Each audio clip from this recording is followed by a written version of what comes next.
Welcome once again back to the lab. This is your old Professor Pilk, and of course, we're back. And there's a new raid incoming this week, and I feel like this is like the big one. You know what I mean?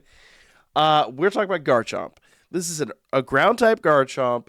All these have been like predictable typings. They've all been typings that kind of resonate with their already existing typings. Being ground type does mean a couple of things. We'll do a full unit breakdown here, probably Tuesday, and then of course we'll do the solo runs and all that stuff. But the ground Terra typing is kind of interesting. So remember, with the Terra typing, that means that natively, they kind of defensively act like a, whatever that Terra typing is, like solo. In other words, he's going to be weak to water, grass, and ice. He's not going to have any of the normal weaknesses or resistances. So those are your three options. But I know with Garchomp, there's a lot on the table there. The funny part is every single one of these Pokemon so far has had Earthquake, I think.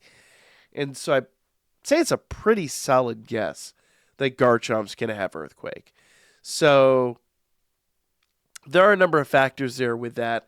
That does mean that your flying types and stuff like that are obviously going to be immune to those moves.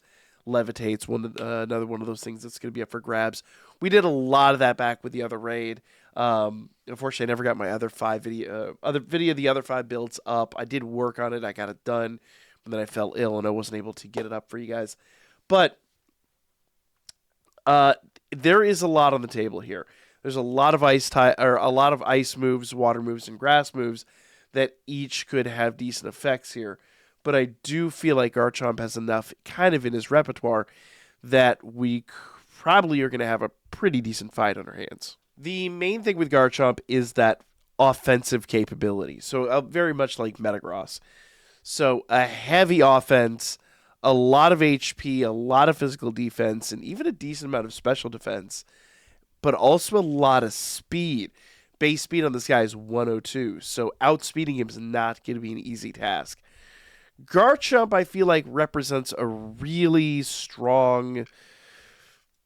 Now, before I continue on with that thought, none of the pseudos are slackers. None of the pseudos are going to be like easy win situations. I just personally feel like Garchomp's one of like the stronger candidates here. Base total stats of 600, just way up there. I guess all the pseudos have really high stats, but nevertheless, you're really talking about a situation where this Pokemon is extremely well-rounded, fast, a lot of attack, decent amount of defense, a lot of HP. This is going to be a tough one, guys. So, plus, you got to think, move-wise, easiest way I could think to go about this right now would be like a Stellar Terra, where whatever move you or whatever typing you decide to go with, that is, you'll be able to find a move that will work for it.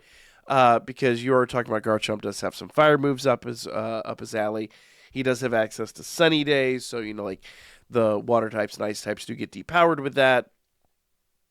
Though the grass types do get a big boost, so if he does have Sunny Day, grass types do become a thing. But that's still weak to fire. Like he's got a lot of fire moves. I do think, once again, Earthquake is almost a guaranteed on this one. It's been in all the rest of the builds. So there's a couple of possibilities here. But the other half of this equation is the simple fact that I don't think we're going to be able to recycle Pokemon that we've used in the prayer fights. I could be wrong in this, but I don't think that's going to be a thing. So we shall see.